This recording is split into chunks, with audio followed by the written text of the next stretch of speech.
ادری سے لے کر پھر بعد میں چیری بلاسم، اور چیری بلاسم سے اب یہ قصہ چلا گیا لیلا پر، کیونکہ قربانی کی عید آ رہی ہے، آپ کو پتہ ہے لوگوں نے لیلے تو خریدنے ہیں. تو اب عمران خان کا جو آکسیجن کے حوالے سے ایک میسج آیا، ٹویٹ آیا. پھر اس کے بعد عمران خان کی ایک اور حکمت عملی کہ انہوں نے چیف پیٹرن ان چیف کا انچارج کا عہدہ جو ہے پارٹی میں وہ اپنے لیے انہوں نے منتخب کیا. اس سے یہ ہے کہ جو بھی پارٹی کے مین عہدے دران ہیں جو ڈنڈی مارنے کی کوشش کرتے ہیں، ان کی جو پاورز ہیں اس میں تھوڑی سی کمی آ گئی ہے. عمران خان اب جو بھی تحریک ہوگی، جو بھی یہ لوگ سیاسی تحریک اس بار چلائیں گے، تو اس کی جو تحریک کا لیڈ کرنے کا جو انداز ہوگا وہ عمران خان کے پاس ہوگا. کوئی کسی قسم کی ڈنڈی نہیں. اس سے یہ ظاہر ہو جائے گا کہ کون وکٹ کے دونوں طرف کھیل رہا ہے. اور کیونکہ اب علی امین گنڈا پور صاحب کو عمران خان صاحب نے کے پی کے کی گورننس تک محدود رکھ دیا کہ آپ کے پی کے کی گورننس کو دیکھیں، اور جو ہمارے چیئرمین ہیں اس وقت بیرسٹر گوہر صاحب، ان کو انہوں نے پارٹی کے جو چارج، پارٹی کے رولز جو ہیں یا پارٹی کی جو پالیسیز ہیں وہاں تک محدود کیا کہ آپ پارٹی کو دیکھیے گا.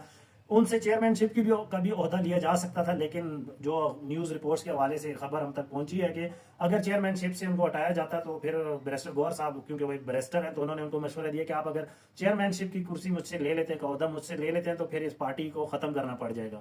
کیونکہ آج کل چیئرمین بیرسٹر گوہر ہے، اور ای سی پی الیکشن کمیشن میں یا جہاں پر بھی ان کے الیکشن کمیشن میں خاص طور پر جو ہے نام دیا جاتا ہے تو اس میں رجسٹرڈ نام جو ہے وہ بیرسٹر گوہر کا ہوگا آج کل.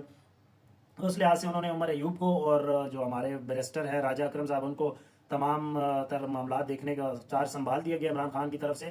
اور عمران خان نے آج ایک بہت زبردست ٹویٹ کیا کہ بھئی ہماری پارٹی جو ہے وہ ان کو تیار تھالی میں رکھ کے سب کچھ مل گیا، تو اب جو وقت ہے مشکل حالات ہیں. مطلب میں نے عمران خان اپنی بات کر رہے ہیں کہ 2 سال تک تقریباً ہو گئے کہ میں جیل میں پڑا ہوں، میں ہر قسم کی سختی برداشت کر رہا ہوں. تو اب آپ لوگوں کی باری، آپ لوگوں نے یہ سختی برداشت کرنی ہے اور میدان میں نکلنا ہے. اب تحریک چلانی ہے، حقیقی آزادی کی تحریک چلانی ہے، کیونکہ یہ جو چیزیں ہیں یہ پلیٹ میں رکھ کر نہیں ملتی. اس بار تو ان کو جو ہے سیٹیں جو یہ جیت چکے ہیں وہ عمران خان کے نام پر ان کو ووٹ پڑے ہیں، کیونکہ خود جو عہدیداران ہیں وہ یہ کہہ رہے ہیں کہ ہمارے لیے کمپین کرنا بھی بہت مشکل تھی، ہم کمپین بھی کھل کر نہیں کر سکتے تھے. جدھر جاتے تھے ان کو ظاہری سی بات ہے مار پڑتی تھی. اس وقت پی ڈی ایم کی حکومت تھی.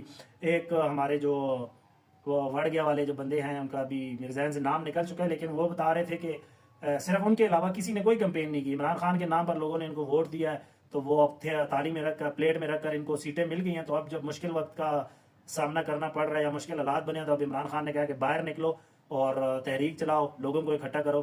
تو یہ عمران خان کی بہت بہترین حکمت عملی لگ رہی ہے کہ یہ کامیاب ہوگی، کیونکہ عمران خان کا اس وقت پارٹی عہدیداران جو ہیں وہ آپس میں ہی ان کے حالات جو ہیں وہ ٹھیک نہیں ہے، ایک دوسرے کی ٹانگیں کھینچ رہے ہیں.